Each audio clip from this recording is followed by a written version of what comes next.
Hello everyone, it's me Ibrahim Yunus and you are watching Time with Your Life Coach.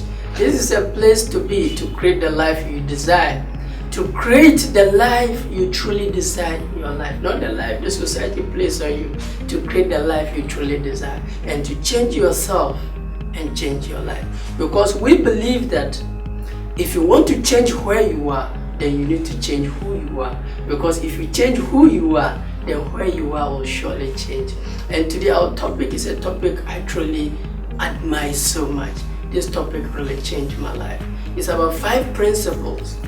If you apply, can change your financial condition. The first principle you need to understand is that money is a result. Poverty is not a problem, it's a result. Yunus, what do you mean poverty is not a problem, it's a result? Yes, poverty is not a problem. It's a result of your choices, your behavior, your character, the relationships you build, what you do daily. These are the things that cause you. And secondly, you need to control your emotions and learn how to sell. Most of you despise selling. You see selling to be for school dropouts. We are joking. There are only 2 people on this planet, buyers and sellers. People say Aliko Dangote is rich. Is he a buyer or a seller? People say Nagamni, let's bring it to Tamale. Nagamni Fall Station is rich. Is he a buyer or a seller? Wumpini Agrochemicals, is he a buyer or a seller? Bill Gates, is he a buyer or a seller? Listen, selling is meant for billionaires. And if you want to change your financial condition, you need to take selling seriously. Let me give you this example. One day I was at the shop. A small boy came to my shop. Mr. Yunus, I want to buy this slipper. How much is it? I said it's 14 cedi. He gave me this money and the money was filled with coins. I said, where did you get this money? He said, actually I was passing by with my mom and I saw the slipper and I admired, so I told my mom to buy it for me and she said she doesn't have money. So what I did was that anytime she gives me chop money, I save some and get to this point I came to buy the slipper. Actually when he told me, I felt pity for him. I said, okay, I'm going to teach you one principle about money. Yes, you want the slipper, you desire it, but I want to show you something. I want you to use this money, go and buy toffee and come and sell it to your colleagues. And it was Eid al-Fitr, it was Salah Day, it was Eid al-Fitr. So I asked him, among your colleagues, when they take their money, their barakah, the salah from their aunties, uncles, mothers, fathers, what do they do with the money? He said they buy toffee, they buy chewing gum, they buy Tampico, they buy yogurt, they buy so many things. I said, good. Use this 14 cedi, go and buy the toffee and come. He said, but I want the slip. I said, yes, I know. I want to teach you a principle. So he took the 14 cedi. He went and bought the toffee and came. I said, okay, go and sell it to your colleagues. He went and sold to them. When he came back, he had 30 cedi. So I picked the 30 cedi and I removed the slipper and I added 16 cedi onto it for him. He was shocked. I came with 14 cedi to buy a slipper. I'm now going with the slipper and 16 cedi. Most of you, when you get money, you are like slaves. You are shivering to spend it. So the second principle is that you need to control your emotion and learn how to sell. Even in the Bible, the 3 talents. The master gave the first one how many gold? 5 gold. He gave the second one how many gold? 3 gold. And the last one, he gave him 1. When he came back, the first one doubled it to 10. Listen to what the master said. You are a blessed one. You are a faithful servant. I bless you with little and you multiply it. You are a blessed one. Then the second one also had 3. He said, well, you gave me 3 and I managed to multiply it to 6. He said, yes, you are a faithful servant and you are grateful. I bless you with little and you are able to multiply it. The one with the 1, he didn't multiply it, he saved it. Now, according to the writer, that guy is even better than us. He didn't eat it, he didn't chop it. He saved it. If it were us, he would have consumed it for us. He saved it. Now, listen to what the master said. The master cursed him. You see, the purpose of life is multiplication. Be fruitful. God said, have dominion over the earth. How can you have dominion over the earth when you can't even pay your children fees? When you can't even control your emotions? So it's very important. You need to control your emotions and learn how to sell. Now the other one is When you start selling, you start making little income. The third principle is learn how to manage the little.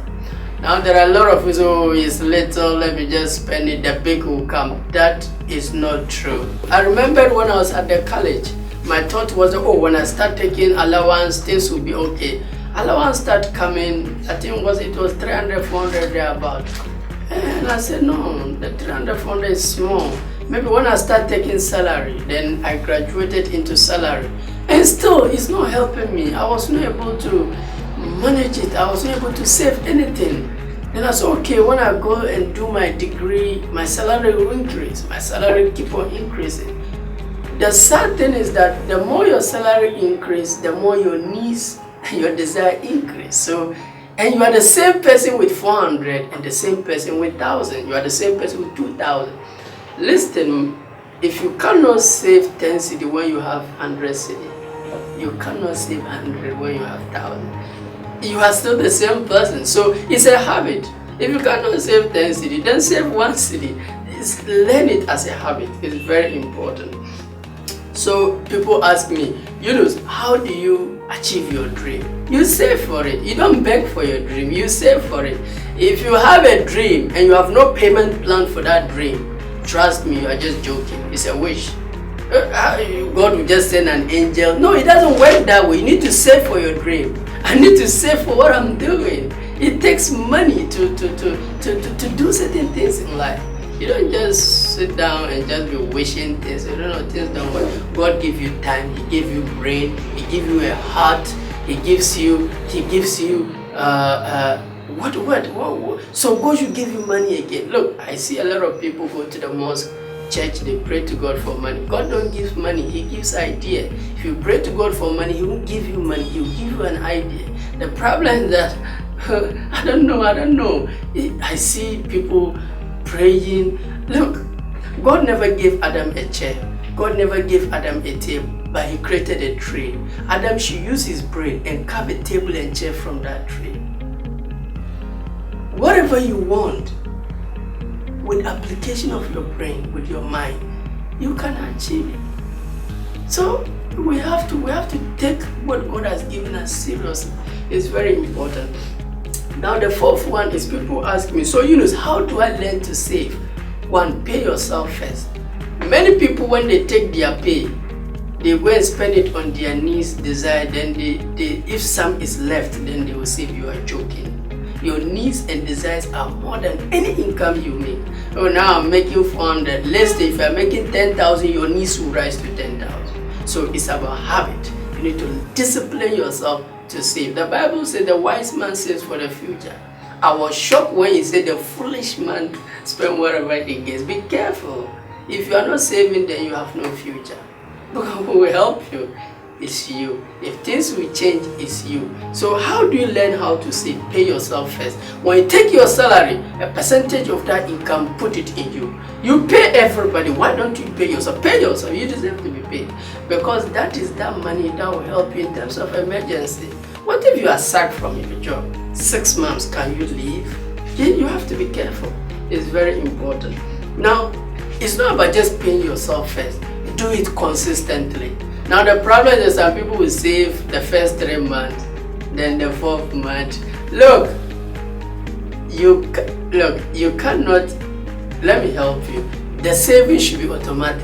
You shouldn't be the one that will take the money to go and put in the bank. No, let them deduct you from source. You didn't even see it, because psychologists state that if a human see money and pick and put, you can't do that. It's not practicable. There's a book by David Batch. He talks about automatic millionaire, and what they do is that before they even receive their income, they save automatic, because you can take the money and say, so save automatic. You don't even know about it. If you can save automatic for 5 years, you'll be shocked. And remember, money does not grow money. Time multiply money. If today you are saving 10 cedi, 20 cedi, 30 cedi, I'm telling you, in 10 years to come, you'll be shocked. So the little you are saving, in time, it multiplies. People say, oh, but 7 years is far. 7 years, how old would you be? Listen, the time will come anyway. The question is, where would you be? Do you still want to be where you are? Until you change. nothing can really help you. It's very good. Now the other one is that you need to know the difference between needs and desires. You need to know your difference, but don't confuse your needs and your desires. So record your spending. What do you spend your money on? Make sure that the needs are captured.